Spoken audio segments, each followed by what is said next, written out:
This is Pet Life Radio. Let's talk pets. The views expressed by guests on this program do not necessarily represent the views of the host or owners of the Doggy Diva show and do not necessarily constitute endorsement of products. Medical information discussed by guests on this program are those of the guests and is only for informational purposes and should not replace medical advice by your local veterinarian professional. Hi, this is Susan Marie from the Doggy Diva show. This week, celebrating taking your pet to work and news from RedRover about pets and domestic violence. That's what's on our show this week. Let's get started. Hey, did you hear that? What is that? It's the bark heard round the world. The Doggy Diva show. Here's national award-winning author and animal advocate, Susan Marie.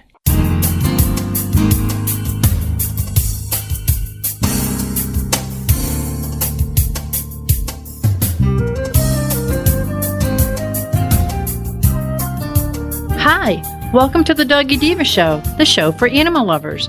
I'm your host, Susan Marie, and as always, I'm joined by my canine co-hosts, the Doggy Divas themselves, Francesca, Coco, and our newest little diva, Miss Olive. Miss Olive is the cute little Italian Greyhound rescue in the picture with the microphone. Thank you for joining us today as we bring the experts in the pet and animal world right to you. Contact us at thedoggydiva.com. That's the DOGGYDIVA.com. We love hearing from you. So go grab a cup of coffee and your pet's favorite treat, and we'll be back in just a moment. Molly, here's your dinner. Zeus, that's not your food. Don't let that happen to your precious cat. Elevate your cat's eating experience with the Cat Tree Tray. The Cat Tree Tray keeps your cat's food off the floor and conveniently located on the cat tree. It's the perfect way to eat. It's a beautiful wrought iron tray that easily attaches to your cat tree and keeps dogs and other critters out of your cat's dish. A must for multi-pet households. There's a 6-inch tray for large bowls and a 4-inch tray for smaller bowls. Purchase your Cat Tree Tray today. Go right now to cattreetray.com. That's cattreetray.com. CATTREETRAY.com. Let's Talk Pets on PetLifeRadio.com.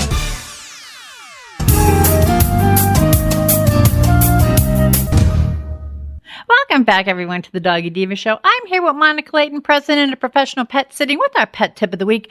And Monica, a really special day is coming up for us pet parents.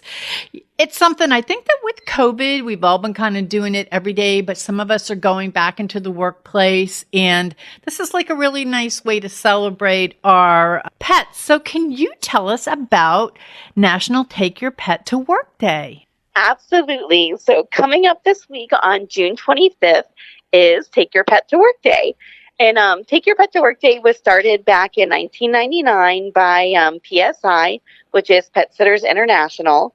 And it was really started to encourage employers who can safely participate to experience the joy of pets in the workplace, all the value that it can bring to stress release and enhance creativity, and also to support, their own local pet communities.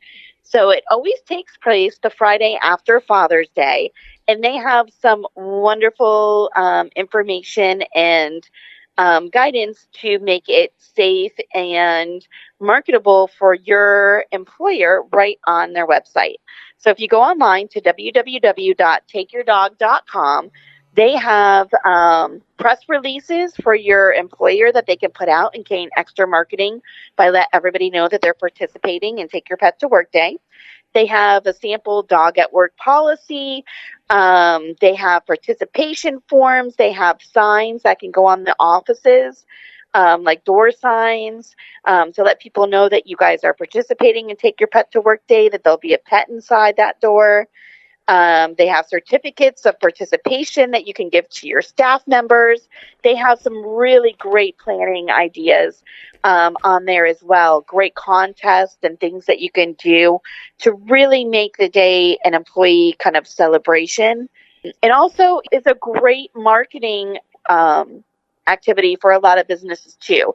So if your company does not currently participate and you would like them to, definitely, pass that on to your boss or your higher ups, because there is a lot of information already done for them that will make it very easy for them to participate and allow everybody to celebrate and kind of the Take Your Pet to Work Day festivities. So a lot of businesses has taken it to whole new different levels as far as the amount that they do.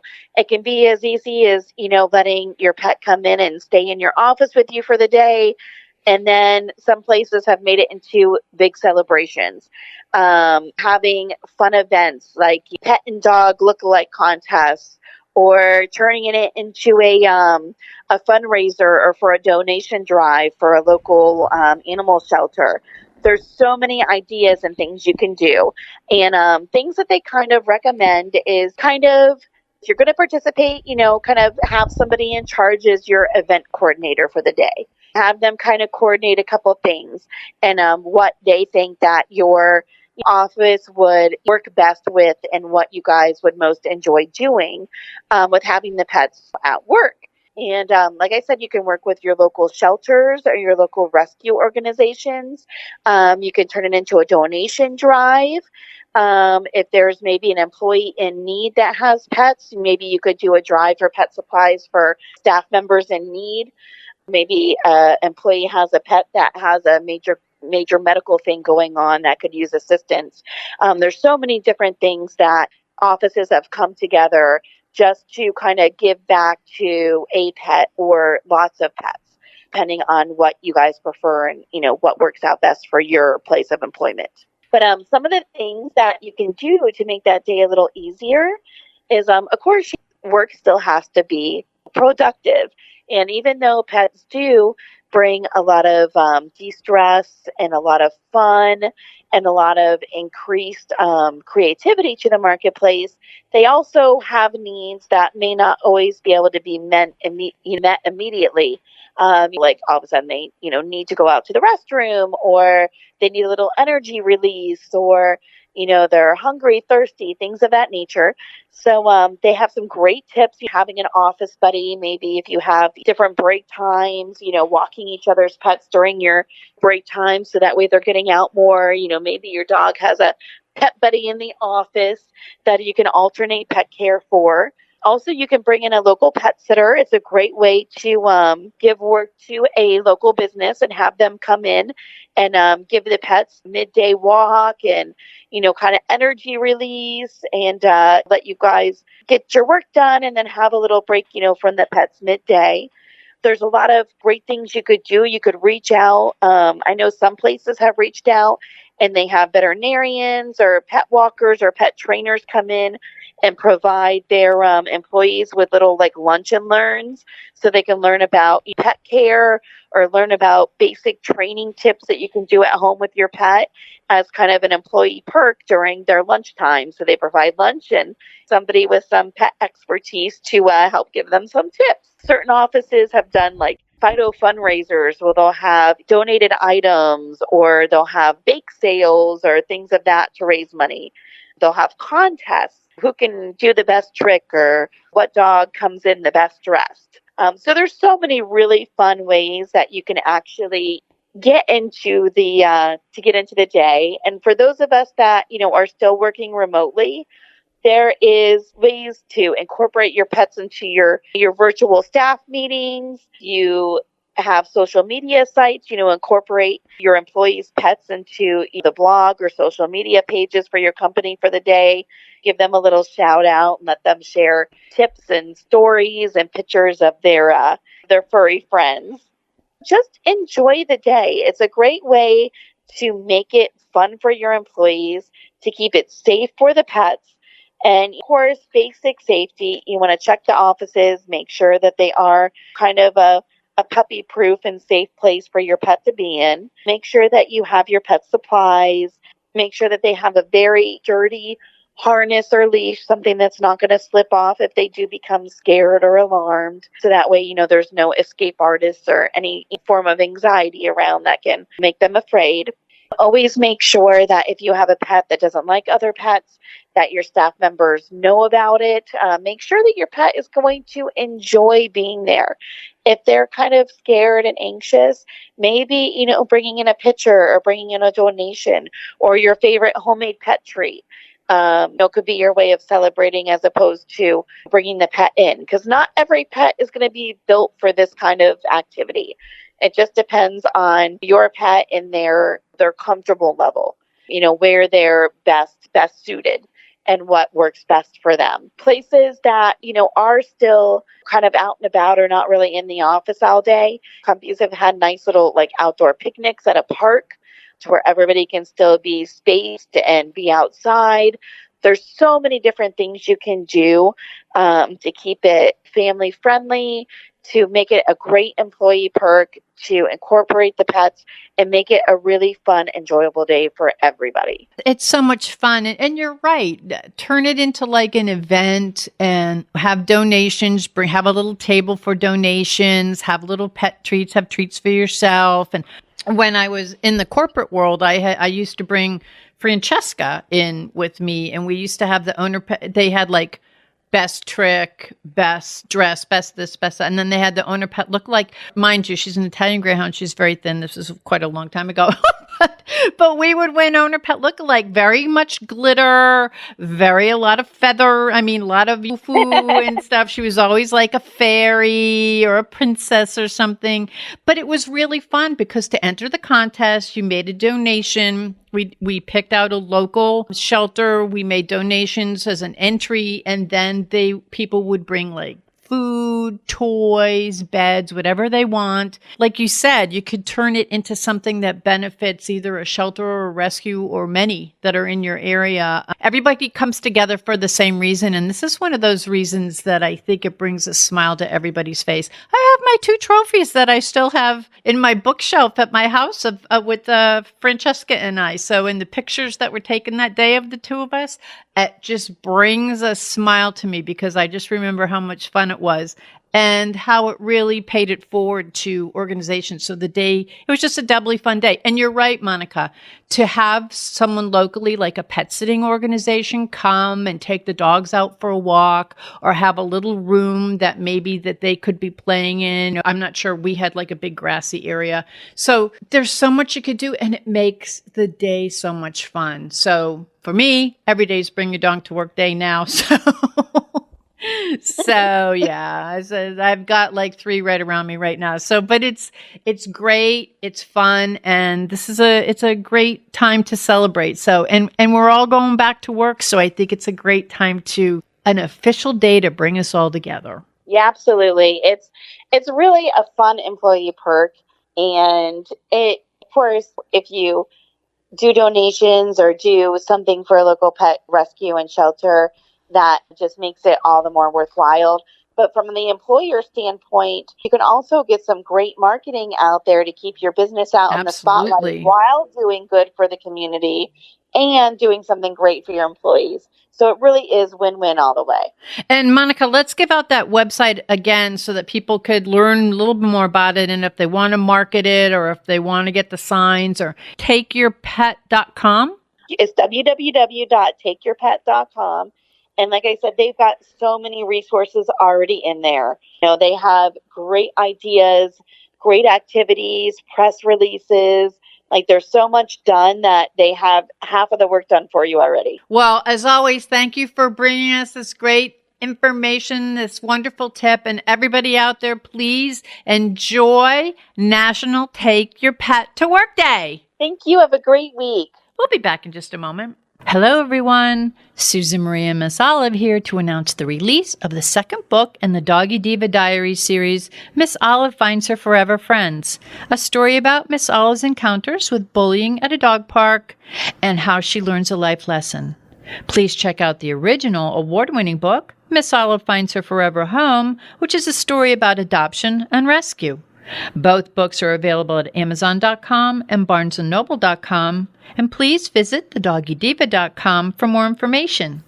Thank you, everyone. Coming up, domestic violence, shelters, and pets. What's the connection? Stay tuned. Take a bite out of your competition. Advertise your business with an ad in Pet Life Radio podcasts and radio shows. There's no other pet-related media that is as large and reaches more pet parents and pet lovers than Pet Life Radio. With over 7 million monthly listeners, Pet Life Radio podcasts are available on all major podcast platforms. And our live radio stream goes out to over 250 million subscribers on iHeartRadio, TuneIn, Stitcher, and other streaming apps. For more information on how you can advertise on the #1 pet podcast and radio network, visit PetLifeRadio.com/advertise today.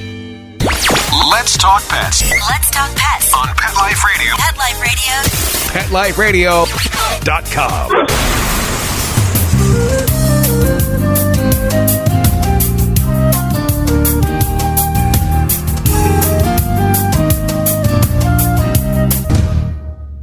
Welcome back, everyone, to the Doggy Diva Show. RedRover is a national animal welfare nonprofit organization focusing on bringing animals out of crisis and strengthening the human-animal bond.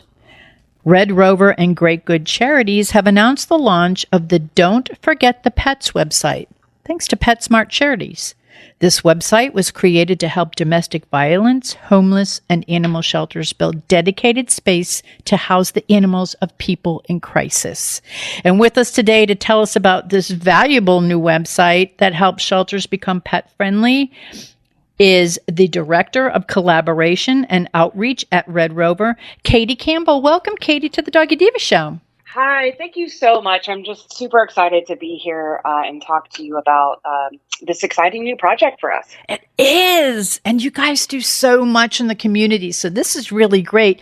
For our first-time listeners, can you maybe tell them about RedRover and also about your role as Collaboration and Outreach Director? Yeah, absolutely. So RedRover is a small but mighty nonprofit animal welfare organization based in Sacramento, California, but we do work all over the country. So one of our most famous programs, I guess you could say, is our RedRover Responders program. And it's kind of like the Red Cross for animals. So we train volunteers throughout the U.S. and Canada on how to provide temporary sheltering emergency services for natural disasters, puppy mill seizures, other kind of crisis situations. We also have our RedRover Readers program, which is all about teaching kids about kindness and compassion and empathy for animals and people through books. And then we have our RedRover Relief program. So on one side of the relief program, we have our urgent care and COVID boarding grants, and then we have all of our domestic violence assistance programs, which is what we'll be talking about today. And I feel super fortunate to be with RedRover because it really does bring together my passion for working with people and with pets. And so as the Director of Collaboration and Outreach, I really get to work with other organizations and find out how we can collaborate and support each other. And I also get to work, a little more one-on-one with domestic violence organizations and helping them create their programs. And a super bonus, I also get to go out into the field as a RedRover Responders team leader. So in a nutshell, that's a little bit about what I do here at RedRover. And actually, it sounds like a dream job. I mean, that is totally, it's like you're pivoting in the whole thing. That's so wonderful. And since we started to talk to RedRover, the efforts in helping domestic violence survivors and their pets escape the abuse has really, really expanded. I mean, I think what you guys do is absolutely phenomenal. Can you tell us about the new website that was just launched? Yeah, absolutely. And, you kind of hit on one of my favorite things about working at RedRover, and that really is just our ability to adapt and meet the needs of communities. And, when we started this domestic violence work in 2007, we really saw from the very beginning that it wasn't just enough to give organizations money. We really needed to support organizations in this process of becoming pet friendly and creating these pet programs. And so in 2019, I teamed up with Bryn Donnelly from Greater Good Charities Rescue Rebuild program. They're kind of like a nonprofit construction program. And so we teamed up to really start walking organizations and communities through this entire process of creating a pet program. We kind of bring some of the fundraising and the policy and procedure side of things, and Rescue Rebuild really brings in that construction side of things. And so combined, we're really able to offer, I think, a lot of support. You have some workshops out there. Can you tell us what people could expect to learn in these workshops? So obviously right now those workshops are virtual. So we do spend about 2.5 days with folks on Zoom, and we talk to them about, things like the link between human and animal violence. We really consider that to be the why of pet programs, why creating these kinds of programs are important. We also talk about the importance of collaboration, how to kind of collaborate with other organizations in their area. No one organization in this really needs to be the expert on everything. And so we help folks with that. We also help them with program design. So obviously from the construction side of things and how do you physically design spaces to the program structure, what do your policies and procedures look like? How do you work through insurance concerns or create staff and board buy-in? And of course, we talk about fundraising. We really believe that if you build it, they will come. These kind of pet programs really can be fundraising tools. And so we do walk folks through some of those fundraising ideas, but also help them connect to other funding opportunities. And I think the best thing that we can do, and the thing that really comes out of all of these workshops, whether they're virtual or in person, is we really help folks connect to other folks who are doing this kind of work or want to do this kind of work. And then they're really able to kind of support each other through this process. And of course, we're always going to be there after the fact, but it's also really important for them. Can you tell us anything about your coaching programs? Yeah, the coaching program is kind of really an extension of this training workshop piece. And so it takes sort of everything that an organization can get in the training program, and it really allows us to give one-on-one support. So it's working with that domestic violence shelter or that homeless shelter and, walking through the construction piece. They even get really cool construction plans like rendering. So these really great pictures that they're then able to use for fundraising support. We walk them through that policies and procedures a bit more. And we can do that one-on-one with an organization, or we can do it with all of the collaborative partners in the community, which can be really, really fun and really powerful. How were you able to create and launch this website with Rescue Rebel? Oh, gosh, we were so fortunate to have a couple of folks from Pet Smarty Charities attend one of our trainings way back when in 2019. Seems like so long ago now. But they actually attended one of the in-person trainings. And so they got to see firsthand kind of the value of getting people together in the same space to learn and support each other. And so then they reached out to us last year and wanted to, really support us to take this further. And so with their support of $100,000, we were able to create this website, this forum, and this coaching program. And I have to tell you, it's been so exciting to take what we do in a community and put it on the web. And that allows us to share it with more organizations and allow people the opportunity to connect with each other through the forum. And what you do and the fact that you collaborated to get this done just magnifies it. It makes it even more readily available. And also it's so important that people know about it. I've been so privileged to have worked with your organization for quite a few years. Where do you see this program 5 years from now? Oh, Susan, I think that's a great question. Our goal is to have every organization, every domestic violence shelter, homeless shelter, be pet friendly. We're obviously a little ways away from there, but in 5 years, I would really like to see pet programming be more of a standard component of human service delivery when we're talking about sheltering services. I think we're kind of moving there right now. And I would love to continue to see that grow. There was just a report that came out from the Urban Resources Institute in New York City, and they partnered with the National Domestic Violence Hotline. And they found that 72% of their respondents didn't know that pet programs were even a thing. And so we really want all survivors to know that pet programs are a possibility and to know to ask about them. And I think ideally 5 years from now, we're going to continue doing what we've done so far. And that's listening and learning from the experts around the country. You know, the organizations and communities already doing this work, and we'll continue sharing that knowledge and continuing to adapt where we need to meet the needs of communities and organizations. Well, and I think it's so important. These shelters do need to become more pet friendly, because in reading, it says that nearly 50% of domestic violence survivors delay leaving their abusers because they don't want to leave their pets behind. So it's like kind of a very integral, very specific thing that you do in the community that RedRover does. And I want people to be aware of the importance of this, because sometimes I think when things happen, people go, oh, I think someone else will take care of this, or someone else will address it. People, women, whomever it may be, knows that they have a place to go where they can take their pets, because a lot of times you don't want to leave your pets behind because of the fact it can be a dangerous situation for your pets, and obviously for the person if they stay. So there's just a lot that you bring to the table and a lot that your organization does in the communities that I'm not quite sure if people know about. So I think that it's very important that people are aware of RedRover, all of the things that you do, this wonderful website that you put together. So where can the listeners go to learn more about RedRover, learn more about this new website, and all of the great work that you do? More about RedRover by going to redrover.org.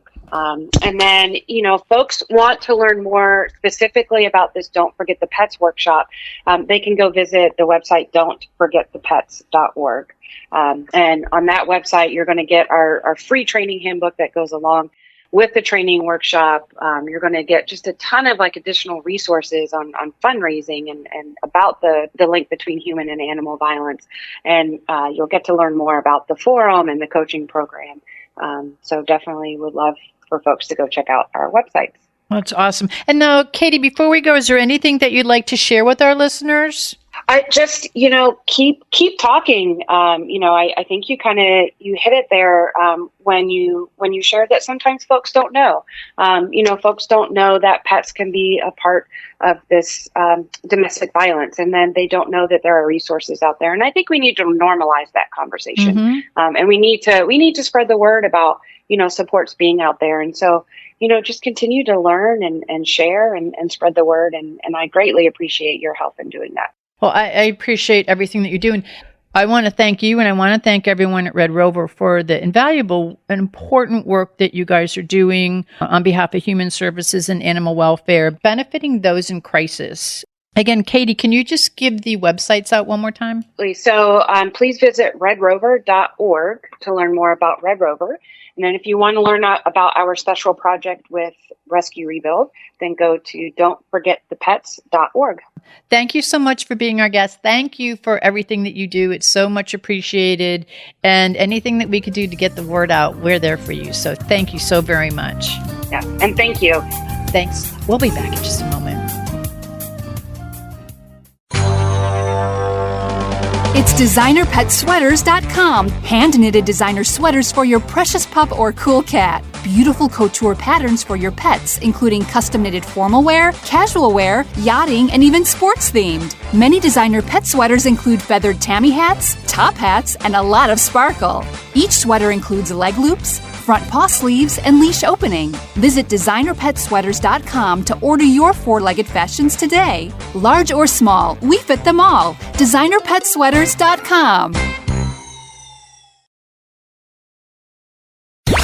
Let's talk pets. Let's talk pets On Pet Life Radio. Pet Life Radio. PetLifeRadio.com.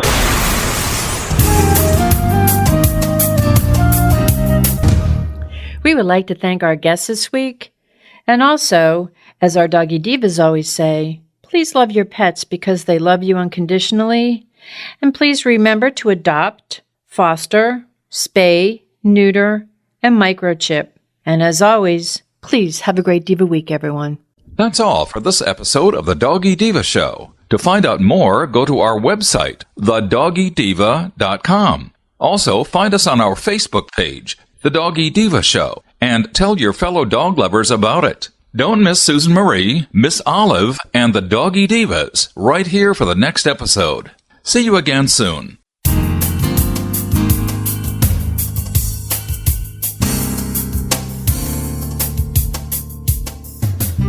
Let's Talk Pets, every week on demand, only on PetLifeRadio.com.